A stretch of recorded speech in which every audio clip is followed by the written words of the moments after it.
मारेगाव वार्ता। बस पलटी न झाल्याने मोठी दुर्घटना टळली। मृतांची संख्या झाली 3। यवतमाळ मार्गावरील जळका फाटा येथे ट्रक बसचा भीषण अपघात। गुरुवारी रात्री 8:30 वाजताच्या सुमारास मारेगाव ते यवतमाळ मार्गावरील जळका फाटा येथे ट्रक बस यांच्यात झालेला भीषण अपघात हा वाहन निष्काळजीपणाने चालवल्याने झाल्याचा प्राथमिक अंदाज मारेगाव पोलिसांनी काढला आहे। या प्रकरणी ट्रक चालकाविरुद्ध गुन्हा दाखल करण्यात आला आहे। अपघातानंतर एका जखमीला यवतमाळ येथे उपचारासाठी नेत असताना वाटेतच मृत्यू झालाय। प्रसाद अरुण चिंचोलकर वय वर्ष 30 राहणार मेटीखेडा असे मृताचे नाव आहे। त्यामुळे या अपघातातील मृतांची संख्या आता 3 वर पोहोचली आहे। या दुर्घटनेत बस पलटी न झाल्याने मोठी जीवितहानी टळली आहे।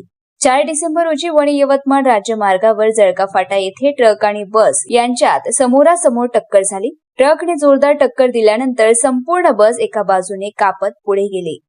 अपघात घडताच बस चालक बेशुद्ध पडला। त्यानंतर बस 300 मीटर पुढे गेली। त्यामुळे मोठा अनर्थ टळला। एवढी बस जर पलटी झाली असती तर मृतांचा आकडा वाढला असता। मात्र सुदैवाने तसे घडले नाही। बंदी असतानाही अनेक वाहनांना जास्त प्रकाश देणारे लाईट बसवले जातात। यातूनही हा अपघात घडण्याची शक्यता आहे। अपघातानंतर शुक्रवारी न्याय वैज्ञानिक प्रयोगशाळेच्या पथकाने दुपारी 12 वाजता घटनास्थळी जाऊन दोन्ही वाहनांची तपासणी केली।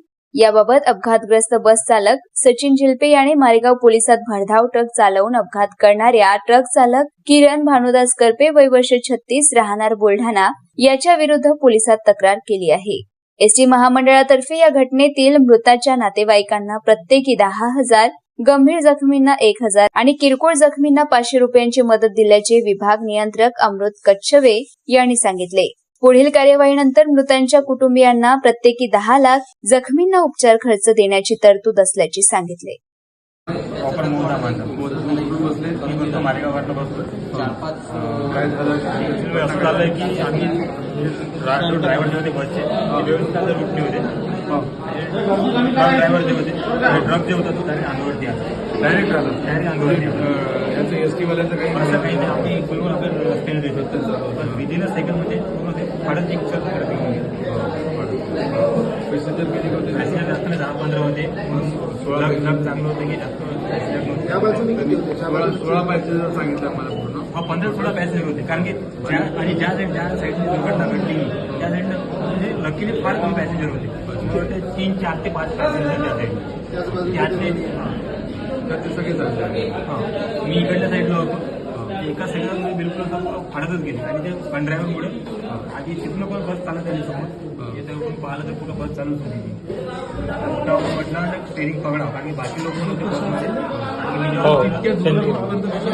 नाही म्हणजे ड्रायव्हरनी अशी माणूस टाकायच्या खाली ड्रायव्हर नाही पडला। आता मी जसा उठून पाहिलं एका सेकंदामध्ये ड्रायव्हरला मान टाकून करावं लागेल। एक साईड लावून आणि सर्व जे होते बाहेर काढले म्हणजे सर्व कंट्रोलमुळे बाहेर म्हणजे एक साईड लावून बस साईड लावली का मग नाही ड्रायव्हर पूर्ण साईडच्या युक्तीने ते घरासमोर करून लावली साईड आणि ब्रेक लागत होती ते पुढे फसलं ड्रायव्हर म्हणजे ब्रेक मारला काही चान्सच नव्हता ना हँडब्रेक पडत होता ना काहीच पडत होतं। आता ते इतकं होतं की झाडाला प्रॉपर मोठं